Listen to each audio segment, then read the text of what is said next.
ओम शांति।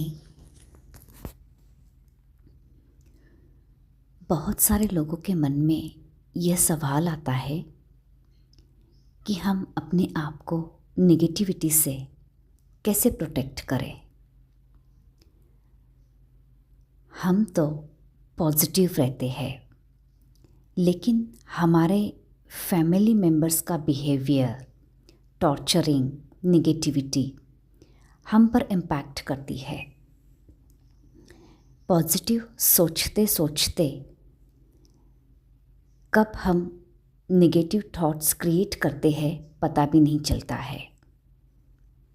फिर जैसे थे वैसे ही फिर से कुछ एफर्ट्स लेने का मन भी नहीं होता है। हम ऐसी सिचुएशन में ऐसे लोगों के साथ होते हैं जहाँ पर बिल्कुल भी अच्छा नहीं लगता है। उन लोगों के साथ रहकर बहुत ही डिप्रेसिव फीलिंग आती है, गुस्सा फील होता है। तो उस स्थिति में क्या करना चाहिए? तो सबसे पहले जब नेगेटिव थॉट्स आते हैं, दिमाग में बहुत सारे नेगेटिव थॉट्स क्रिएट होते हैं, ऐसे लोगों के बीच रहते हैं जहाँ पर आउट ऑफ प्लेस या डिसकंफर्टेबल फील होता है। उस स्थिति में आपको क्या करना है? सबसे पहली चीज़, रिएक्ट बिल्कुल नहीं करना है। यही गलती हम अक्सर कर देते हैं कि जब हम ऐसे लोगों के बीच में होते हैं जहाँ पर हमें अच्छा नहीं लगता है, तो हम उनकी छोटी छोटी बातों पर रिएक्ट करना शुरू कर देते हैं। मीन्स उनकी छोटी सी बात पर भी हम बहुत भड़क जाते हैं, गुस्सा करते हैं, मन ही मन चिड़चिड़ापन करने लगते हैं। कभी खुद की ही बातों पर इरिटेट होते हैं, क्योंकि समझ ही नहीं पाते हैं कि गुस्सा किस चीज़ का है। गुस्सा हमें उन लोगों से होता है जिनके साथ हम अनकंफर्टेबल महसूस करते हैं। उस स्थिति से बाहर न आने पाने का, बाहर नहीं आ पाते हैं, तो वो गुस्सा होता है। किसी के साथ हम इंटरेक्ट नहीं करना चाहते हैं, बात नहीं करना चाहते, बट फिर भी हमें करना पड़ता है। तो वो जो गुस्सा है, हम इस तरह से रिएक्ट करके एक्सप्रेस करते हैं और वो गुस्सा कहीं और निकल जाता है। तो सबसे पहले इस रिएक्शन को हमें बंद करना है। अब रिएक्शन को बंद करना कैसे है? आपका दूसरा सवाल हो सकता है। हमें रिएक्ट नहीं करना है। अगर हम रिएक्ट नहीं करते हैं तो सप्रेस फील करते हैं, यानी कि अंदर ही अंदर कुछ घुटा घुटा सा महसूस करते हैं। तो इसके लिए सॉल्यूशन है, जब भी आपको किसी भी चीज़ के लिए सप्रेशन फील होता है, आपको लगता है मैं घुट रही हूँ, मुझे दबाव महसूस हो रहा है, कोई बर्डन फील होता है, इसके लिए बेस्ट सॉल्यूशन है जो हम हमेशा कहते हैं, जर्नलिंग। हम सब ग्रैटिट्यूड जर्नल तो लिखते ही है, जिसमें हम हर चीज़ के लिए थैंक यू बोलते हैं। उसी तरह से जर्नलिंग करनी है। जैसे कि कोई व्यक्ति आपको दुख दे रहा है या फिर किसी कार्य में आपको सफलता मिल नहीं रही है, उस चीज़ को एक पेपर पर ब्लैक पेन से ही लिखना है। आप चाहे तो इसके लिए एक अलग से डायरी भी बना सकते हैं। ब्लैक पेन से इसका रिज़ल्ट बहुत अच्छा मिलता है। आप अपने सारे इमोशंस को, जैसे कि कोई बात आपको किसी की पसंद नहीं आती है, कोई आपको डोमिनेट करता है, कोई आपको डिस्टर्ब करता है, आप कितना भी अच्छा व्यवहार उनके साथ करते हैं, तो भी वो आपको ना तो इतनी वैल्यू देते हैं ना ही रिस्पेक्ट, और भी बल्कि आपको नीचा दिखाने की कोशिश करते हैं। कुछ लोग हमेशा आपको गलत साबित करने की कोशिश करते हैं। उन लोगों को बिल्कुल भी रिएक्ट करने की कोई ज़रूरत नहीं है, क्योंकि उनको रिएक्ट करके उनको कोई भी फ़र्क नहीं पड़ेगा, बल्कि नुकसान आपका ही होगा। इसलिए उसका वे आउट है कि आपको जो भी चीज़ अच्छी नहीं लगती है उसे आप लिखिए। जो भी थॉट्स आपको डिस्टर्ब करते हैं उन्हें लिखें। जब इस तरह के थॉट्स लिखेंगे तो खुद से इस तरह का एक सवाल ज़रूर पूछना है, What exactly do you want in your life? तुम अपने जीवन में क्या चाहती हो? जस्ट ऐसा इमेजिन करें कि स्वयं परमात्मा आपसे पूछ रहे हैं कि आप चाहते क्या है। तो वो नेगेटिव थॉट्स, जो थॉट्स आपको डिस्टर्ब करते हैं, वो लिखने के बाद कुछ टाइम अपने आप के साथ स्पेंड करने के बाद आपको ये सारी बातें लिखनी है कि मैं ये चाहती हूँ। जैसे कि एक फलाना व्यक्ति के साथ मेरा रिश्ता अच्छा बन जाए। फिर लिखना है कि उनके साथ अब मेरा रिश्ता बेहतर होता जा रहा है। अब वो मुझे अच्छे से अंडरस्टैंड करते हैं। अब वो डोमिनेट के बजाय हमें अंडरस्टैंड शब्द को लिखना है। डिस्टर्बिंग थॉट्स को लिखने के बाद थोड़ी देर अपने आप के साथ बैठे और फिर लिखें कि आप क्या चाहते हैं। किसी कार्य में सफलता, किसी रिश्ते में सुधार, आप जो कुछ भी रिप्लेस करना चाहते हैं आप उसे खुलकर ज़रूर लिखें। सॉल्यूशन को लिखने के बाद आपका मूड धीरे धीरे अच्छा हो जाएगा। अब सॉल्यूशन को लिखने के बाद उसे विजुलाइज भी ज़रूर करना है। जैसे कि आपके रिश्ते में अब एक अच्छी अंडरस्टैंडिंग आ गई। अब वो व्यक्ति आपको सपोर्ट भी करते हैं, रिस्पेक्ट भी करते हैं। तो आंखें बंद करके डीपली विजुलाइज हमें ज़रूर करना है। इस तरह से कोई भी थॉट हो सकता है, मनी से रिलेटेड, जॉब से रिलेटेड, हेल्थ को लेकर कोई भी थॉट हो सकता है जो आपको डिस्टर्ब करता हो। किसी कार्य क्षेत्र में आपको सफलता नहीं मिल रही है या कोई भी बात हो वो आप लिखकर उसका सॉल्यूशन लिखें। पहले आप उसे ज़रूर लिखें प्रॉब्लम के रूप में, जो प्रॉब्लम है वो लिखें, फिर सॉल्यूशन लिखें, फिर जो आप चाहते हैं उसे लिखें और फिर थर्ड स्टेप में थोड़ी देर बैठकर उसे विजुअलाइज भी ज़रूर करें। इस प्रोसेस को कम से कम 7 दिन तक ज़रूर करना है। आफ्टर 7 डेज, 7 दिनों के बाद आपको खुद में एक चेंज नज़र आएगा।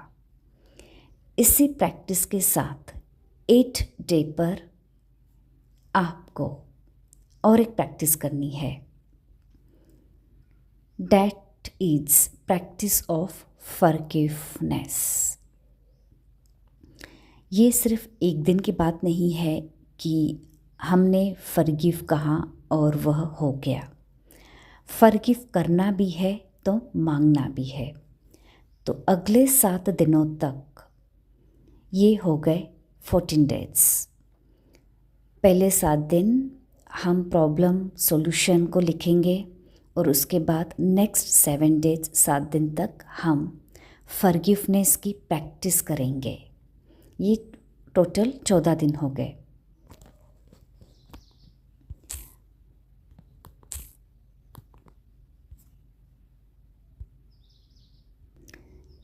दिनों को हमें ज़्यादा काउंट नहीं करना है, दिनों से भी ज़्यादा ये आपके फीलिंग की बात है। अगर एक दिन एक्स्ट्रा लग जाता है तो कोई बड़ी बात नहीं है, और टाइम पीरियड को देखकर हमें घबराना भी नहीं है। कुछ एफ़र्ट्स तो करने पड़ेंगे। हम अपने और औरों के भी जीवन को, भाग्य को पॉजिटिविटी के साथ चेंज कर रहे हैं, तो थोड़ा सा धीरज, पेशेंस का होना बहुत ज़रूरी है। थोड़ा टाइम लगेगा, लेकिन इसकी रिज़ल्ट परमानेंट मिलती है। हाँ, ये मैं एक सेल्फ एक्सपीरियंस से कह रही हूँ। जब कुछ चीज़ें आप बहुत एफ़र्ट के साथ करते हैं तो इसका रिज़ल्ट आपको परमानेंट ही मिलता है। लॉन्ग लास्टिंग रिज़ल्ट आपको बस 7 से 10 दिनों में ही दिखाई देगा। तो इस तरह के एक्सपेरिमेंट्स करने से आपको इनर पावर्स बढ़ते हुए फील होंगे, और जब आपके अपने इनर पावर्स बढ़ जाएंगे तो ऐसी जो लाइफ में बातें आती रहती है, आप उनको बहुत ही आसानी से हैंडल कर पाएंगे। आपको कोई भी बात डिफ़िकल्ट नहीं लगेगी। आप घबराएंगे नहीं, बल्कि जीवन में होने वाले उतार चढ़ाव को, बदलाव को आसानी से एक्सेप्ट करेंगे। और फॉरगिवनेस की प्रैक्टिस हमें रोज़ ही करनी है। इससे अपने जीवन का एक हिस्सा बना दे। रोज़ रात को सोने से पहले दिन भर में जो कुछ भी होता है चेक करें और अपने मन से निकाल दे उन सारी बातों को। किसी के भी प्रति राग, गुस्सा, ईर्ष्या, नाराज़गी उसी दिन, हो सके तो उसी पल ज़रूर निकाले। अभी ये जो फॉरगिवनेस की प्रैक्टिस करते हैं, उस वक्त हो सकता है कि आपका मन आपको रेजिस्ट करे। आप माफ़ी देना चाहते हैं, लेकिन मन माफ़ नहीं कर पाता है। बार बार वो थॉट्स आएंगे कि ये बुरे हैं, उनका अच्छा बर्ताव आपको बुरा लग रहा होगा, उनका चेहरा भी शायद आपको दुख दे रहा होगा, दुख, दर्द, गुस्सा महसूस हो रहा होगा। तो भी कोई बात नहीं, घबराना नहीं है। अपने आप को डिस्टर्ब बिल्कुल भी नहीं करना है। बस मन में एक बार तो कहने की कोशिश ज़रूर करनी है, आई फॉरगिव यू, मैंने आपको माफ़ कर दिया। इन बातों के लिए थोड़ा सा समय ज़रूर लगता है, और इस फॉरगिवनेस की प्रैक्टिस के दौरान आप में गिल्ट की भावनाएं भी आ सकती है।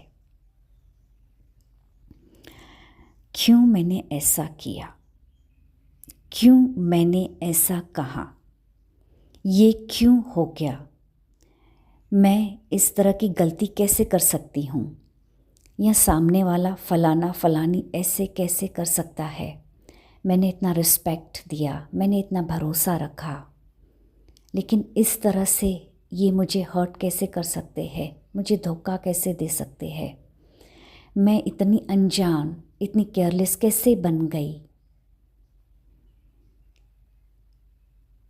तो इस फॉरगिवनेस की प्रैक्टिस को सबसे पहले खुद से ही शुरू करें।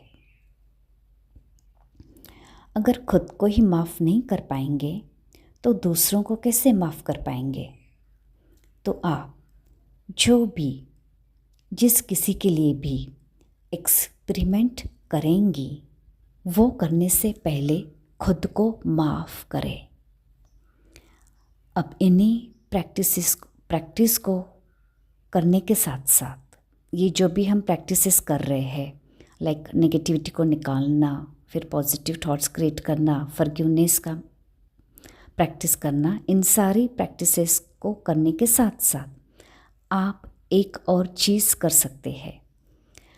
अगर आपको कभी अपनी कोई गलती याद आ जाती है, चाहे वो गलती अपने प्रति हो, अपने पेरेंट्स के प्रति, फ्रेंड्स, रिलेटिव्स के प्रति हुई हो, किसी के भी प्रति अगर आपसे गलती हुई हो तो उसे लिखें, या फिर मन ही मन उस गलती को परमात्मा को बताएं और उन्हें माफ़ करने के लिए रिक्वेस्ट करें। जब गलतियों का एहसास होता है तब हम ज़रूर माफ़ी मांगना चाहते हैं।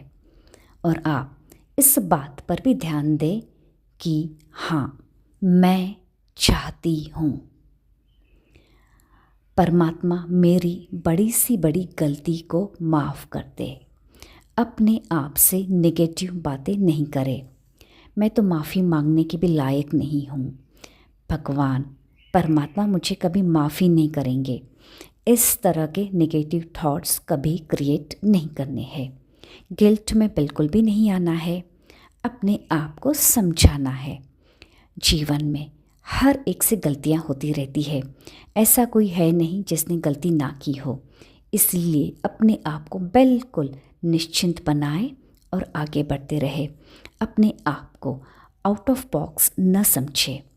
हम सब ने ही अपने अपने जीवन में जाने अनजाने में गलतियां की है। ऐसा कोई नहीं है जिसने गलती न की हो। तो जब आप डिज़र्व करते हैं कि आपको माफ़ी मिले, तो बस अपनी गलती को महसूस कर परमात्मा को बताकर बिल्कुल हल्के हो जाए। कुछ दिनों तक इसको ज़रूर करें, इस प्रैक्टिस को ज़रूर करें और ये कमिटमेंट भी ज़रूर करें कि आप फिर से वह गलती नहीं करेंगे। औरों को भी बड़ा दिल बना माफ़ कर दें। वो माफ़ी मांगे न मांगे, लेकिन आप ज़रूर माफ़ करें, क्योंकि अब आप एक योगी आत्मा हो। आप रोज़ मेडिटेशन करते हैं। आप कर्म फिलॉसफी को जानते हो। आपको डीप कर्म फिलॉसफी का नॉलेज है। इसलिए आप ज़रूर माफ़ कर दें। आप हल्के हो जाएंगे। एक्चुअली जब हम दूसरों से नाराज़ होते हैं, हम अपने आप को ही परेशान करते हैं। इसलिए जब किसी के प्रति गुस्सा, ईर्ष्या हो जाती है, तो फॉरगिवनेस की प्रैक्टिस कंटिन्यू करनी है। लेकिन हाँ, फिर भी जो लोग साथ रहते हैं या कनेक्शन में आते हैं, उनके बिहेवियर में कुछ भी चेंज नहीं आता है, तो उसके लिए क्या करना है? आप किसी व्यक्ति को बहुत रिस्पेक्ट देते हो, अच्छे से बर्ताव करते हो,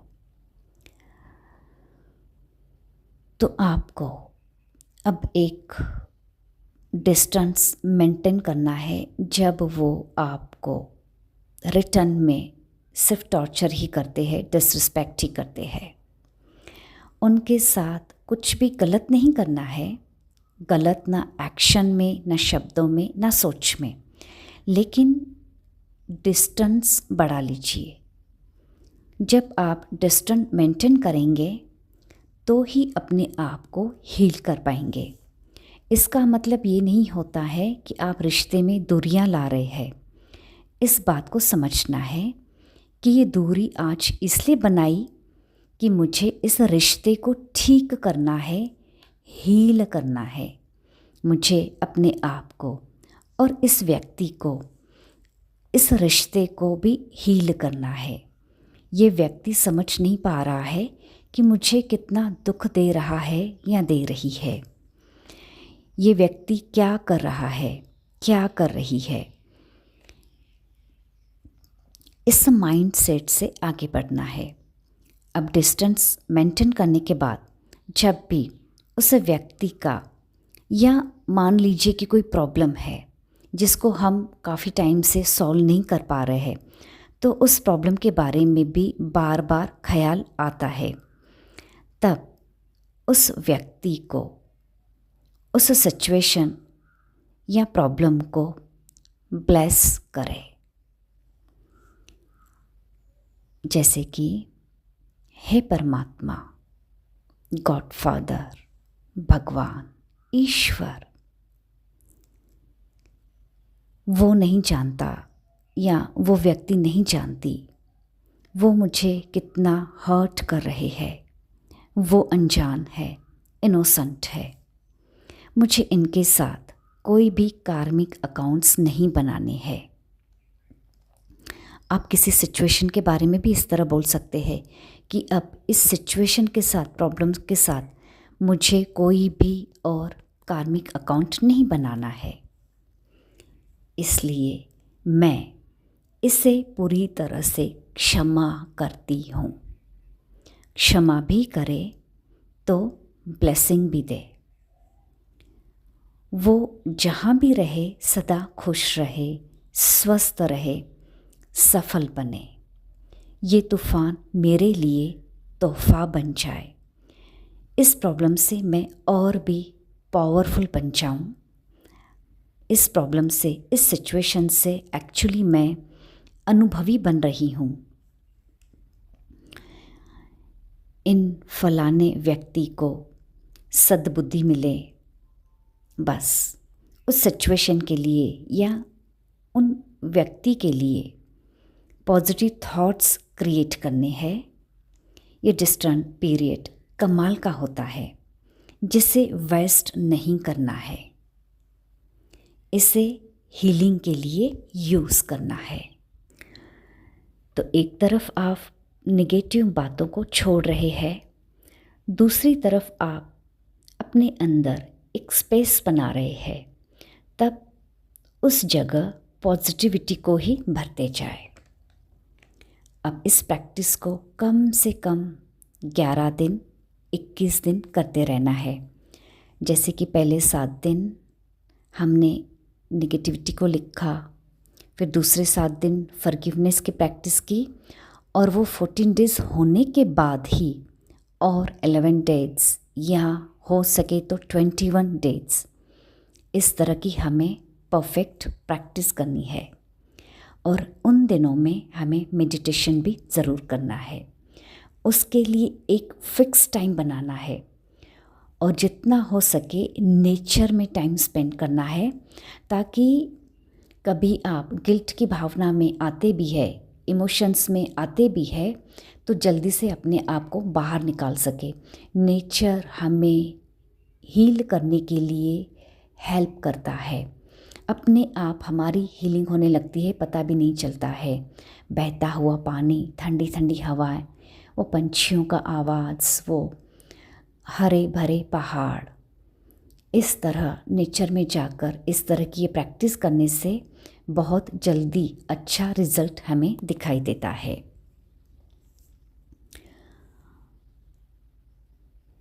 ग्रैटिट्यूड जर्नल ज़रूर लिखें। वाटर टेक्निक, वाटर चार्ज ज़रूर करें। अपने लिए खुद ही अफर्मेशंस लिखें।